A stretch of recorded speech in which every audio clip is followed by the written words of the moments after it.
পর্ণার তার কেটে যেতেই কৃষ্ণাকে জব্দ করলো পর্ণা, আর খুশি হয়ে গেল সৃজন সহ সবাই। হ্যাঁ বন্ধুরা, এমনটাই দেখা যাবে, তাই সম্পূর্ণ জানতে ভিডিওটিতে লাইক দেওয়া, চ্যানেলটি সাবস্ক্রাইব করে দেখতে থাকো। গল্পের শুরুতেই দেখা যাবে পর্ণা সৃজনকে বলছে, আচ্ছা আপনি এখনো বিয়ে করেননি? তখনই সেখানে সুইটি মাথা ভর্তি সিঁদুর দিয়ে আর শাখা পলা পরে দিয়ে দাঁড়ায় আর গিয়ে বলতে থাকে, এই শুনছো?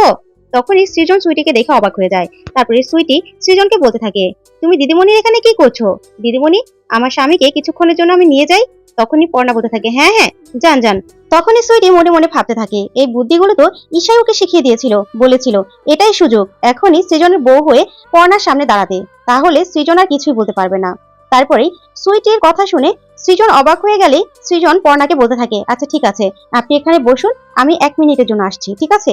এই বলেই সৃজন বাহিরে চলে যায়। ওইদিকে পুটিও ব্যাপারটা দেখে একদম সহ্য করতে পারে না। তারপরে পর্ণাকে বলে, শোনো তুমি না এই আম মাখাগুলো খাও, ঠিক আছে? আমি 1 মিনিটের জন্য আসছি। তখন কথা বলেই পুটিও নিচে চলে যায়। তখন পর্ণা পুটির কাণ্ড দেখে হাসতে থাকে আর বলতে থাকে, একদম জেঠুর মতো হয়েছে, জেঠু যেরকম করে কথা বলে গেল পুটিও ঠিক সেরকম ভাবে কথা বলে চলে গেল।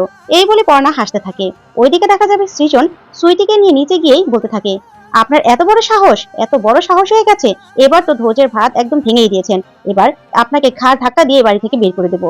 যা শুনে সুইটি বলতে থাকে, খবরদার, আপনি আমার সাথে একদম এভাবে কথা বলবেন না। তখনই বারুসুদ্ধ সবাই চলে আসে আর এসে জেঠু বলতে থাকে, কি হয়েছে রে সৃজন? তখনই সুইটিকে দেখে সবাই অবাক হয়ে যায়। তখন পুটি বলতে থাকে, দেখুন না, যেমন খুশি তেমন সাজের মতো আবার মেয়েটা পৌঁছে এসেছে।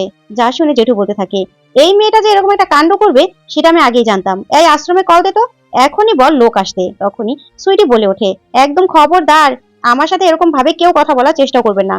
তাহলে আমি কি করবো জানেন? ওই পর্ণা দিদিমণির না সব পুরনো কথা পর্ণা দিদিমণিকে মনে করিয়ে দেবো, তাহলে ভালো হবে তো ব্যাপারটা।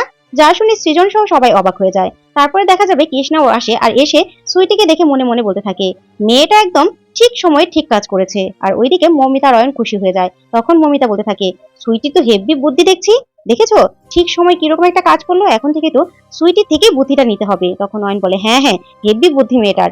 ওইদিকে সুইটি মনে মনে ভাবতে থাকে যে ঈশা দিদিমণি তো আমাকে সবকিছু শিখিয়ে দিয়েছিল, কিভাবে সৃজনকে শাসাতে হবে পর্ণার স্মৃতি ফেরানোর কথা বলে, তাহলেই তো সৃজন জব্দ হবে।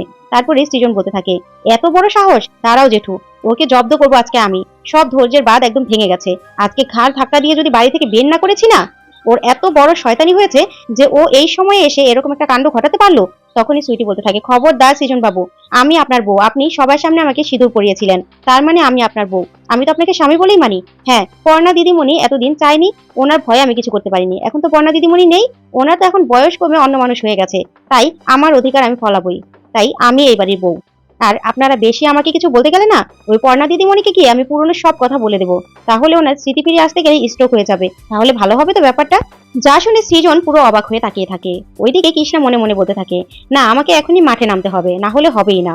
তখনই কৃষ্ণা বলতে থাকে, থাক না সৃজন, এসব কথা বাড়িয়ে আর কি লাভ, ও মেয়ে তো এখন আর কিছুই মনে নেই, তাছাড়া এসব নিয়ে চিৎকার চেঁচামেচি করে কোনো লাভ হবে না। তখনই সৃজন কথা শুনে অবাক হয়ে যায়। তখনই কৃষ্ণার কাছে গিয়ে বলতে থাকে, মা শুনো, তোমার মনে কি চলছে সেটা আমরা সবাই জানি, আর তুমি খুব খুশি হয়ে গেছো না, খুব ভালো লাগছে তোমার, তোমার এখন তো বাবুকে অন্য জায়গায় বিয়ে দিতে পারলেই তুমি বাঁচো। তখনই কৃষ্ণা বলতে থাকে, শোন বাবু, ওই পর্ণা না হয়ে যদি তোর বউ অন্য যে কেউ হোক না, আমি মেনে নেব, কিন্তু ওই পর্ণাকে আমি কিছুতেই মেনে নিতে পারবো না। তখন কৃষ্ণার কথা শুনে অবাক হয়ে যায় সৃজন আর বলতে থাকে, তোমাকে না বলে কোনো লাভই নেই। তারপরে কৃষ্ণা বলতে থাকে, শোন, এখন না চিৎকার চেঁচামেচি শুনতে একদম ইচ্ছে করছে না। এই বলে ওখান থেকে কৃষ্ণা চলে যায়। তখনই সৃজন রুচিরা আর বর্ষাকে বলে, তোরা না উপরে যা, পর্ণা যেন কিছুতেই এখানে না আসে, তোরা শুধু এটাই দেখবি। এই বলে রুচিরা আর বর্ষাকে উপরে পাঠিয়ে দেয়। ওইদিকে পর্ণা গান শুনছিল, হঠাৎ হঠাৎ করেই চিৎকার চেঁচামেচি শুনে নিচে নামবে, তখনই রুচিরা আর বর্ষা গিয়ে হাজির হয় আর বলে, কোথায় যাচ্ছ তুমি? তোমার সাথে আমরা গল্প করতে আসলাম। তখনই পর্ণা বলতে থাকে, না আসলে আমি তো গান শুনছিলাম, চিৎকারটা কানে আসেনি, এখন আমি শুনতে পেলাম যে নিচে চিৎকার চেঁচামেচি হচ্ছে, তাই আর কি নিচে যাচ্ছিলাম। তখন বর্ষা বলতে থাকে, আরে ও কথা বলো না, এই বাড়িতে সবাই কথা বললেও মনে হয় যেন ঝগড়া করছে, এরকমটাই, তুমি বসো, আমরা সবাই মিলে গল্প করি। এই বলে দরজাটা লাগিয়ে বর্ষা পর্ণাকে নিয়ে বসে পড়ে।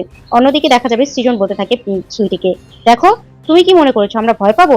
কোনোদিনও না, তুমি, তোমাকে এবার জব্দ করবো আমি, তুমি দেখো তোমার কি হাল করি। তখনই সুইটি বলতে থাকে, দেখুন, বারবার সাবধান করে দিলাম, তাহলে কিন্তু পর্ণা দিদিমণির এমন অবস্থা করবো না সবকিছু বলে দিয়ে, তখন কিন্তু আমাকে দোষ দিতে পারবেন না।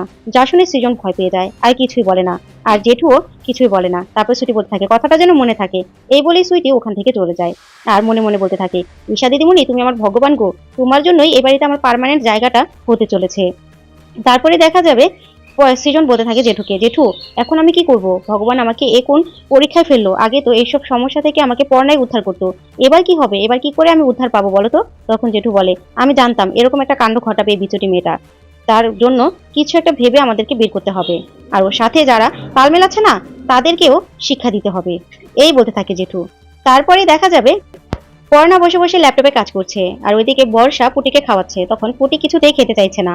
হঠাৎ করেই বর্ষা বলতে থাকে, পুটি আর একটু খেয়ে নাও, ঠিক আছে, খাওয়া কিন্তু তোমার হচ্ছে না, তুমি কিন্তু দিন দিন খাবার কমিয়ে দিচ্ছ। তখন পুটি বলতে থাকে, আর একটু। ঠিক তখনই কৃষ্ণা হাঁড়ি পাতিল ধুয়ে সামনে আসলেই তখন পর্ণা কৃষ্ণাকে দেখে বলতে থাকে, কাকিমা নমস্কার, আমি না কালকে আপনাদের বাড়িতে এসেছি, আমার নাম পর্ণা। এই বলে প্রণাম করতে গেলে কৃষ্ণা কোনো কথা না বলে হাত দিয়ে ইশারা না করে যে প্রণাম করতে হবে না। তখন পর্ণা বলে, কি ব্যাপার, কি হলো? তারপর কৃষ্ণা চলে গেলেই পর্ণা বলতে থাকে, উনি কি কথা বলতে পারে না নাকি, আমি তো বুঝতে পারিনি। পিকলুকে ডেকেই পর্ণা বলতে থাকে, পিকলু আমার না ভুল হয়ে গেছে, আসলে সৃজন বাবুর মা মনে হয় কথা বলতে পারে না, না জেনে ওনার মনে দুঃখ দিয়ে দিয়েছি।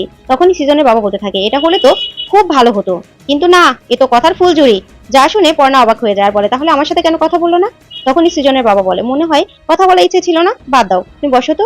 তখনই পর্ণা আর পিকলু বসে বসে ল্যাপটপে কাজ করছিল। তখন পুটি দৌড়ে আসে পর্ণাকে খাওয়াতে আর বলে, তুমি খাও। তখন পর্ণা বলে, ওরে দুষ্টু মেয়ে, আমাকে খাইয়ে নিজে না খাওয়ার ফন্দি না, দাঁড়াও।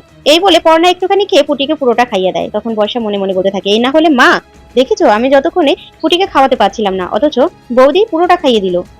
ঠিক তখনই পর্ণা হাতটা ধুয়ে টেবিলটা মুছে একটা একটা কাঠের চৌকি ছিল, সেই চৌকির মধ্যে বসে ল্যাপটপে কাজ করতে থাকে। তখনই কৃষ্ণা আসে আর এসে বলে, এই মেয়ে, দিলে তো সব এটু করে, তুমি সব কিছু এটু করে দিলে। তখন পর্ণা বলে, কি করে মাসিমা, আমি কি করে এটু করলাম? তখনই কৃষ্ণা বলতে থাকে, তুমি একটু আগে ডিমের অমলেটটা ওখানে রেখেছিল, আর তুমি খেলে, পুটি খেলো, তার মধ্যে ওখান থেকে এনে আবার ওই টেবিলটা এটু হয়েছে, এখন আবার এই চৌকির মধ্যে রেখেছো, এই চৌকিটাও এটু হয়ে গেছে। তখনই কৃষ্ণ পর্ণা বলতে থাকে, এটা কি করে হলো কাকিমা, আমি তো হাত ধুয়ে টেবিলটাও মুছে দিয়েছি, তারপরে ল্যাপটপটা এখানে এসে বসেছি, তাহলে ল্যাপটপটা কি করে এটু হলো? তখনই কৃষ্ণা বারবার করে পেঁচিয়ে পেঁচিয়ে পর্ণাকে জব্দ করার চেষ্টা করে আর মনে মনে বলতে থাকে, এই মেয়ে তো আগে হলে আমাকে দু চারটা কথা শুনিয়ে দিত, আজকে যেহেতু সুযোগ পেয়েছি, ওকে আমি হয় কাঁদাবো না হলে এই বাড়ি থেকে তাড়াবো, যে কোনো একটা কিছু করেই তো ছাড়বো, আজকে আমি কিছুতেই মুখ বন্ধ করবো না। তখনই পর্ণা বলতে থাকে, আচ্ছা কাকিমা আপনি কি বলতে চান বলুন তো? তখনই কথা শুনে কৃষ্ণা বলতে থাকে, কেন তুমি বুঝতে পারছো না, এই যে গোষ্ঠীর সবকিছু এটু করলে এগুলো কি হবে, এগুলো কি হবে তুমি বলো তো, বাপ মা কোনো শিক্ষা দেয়নি? তারপরে পর্ণা বলতে থাকে, আচ্ছা কাকিমা এগুলো এটু হলো কি করে, আমি তো সেটাই বুঝতে পারছি না।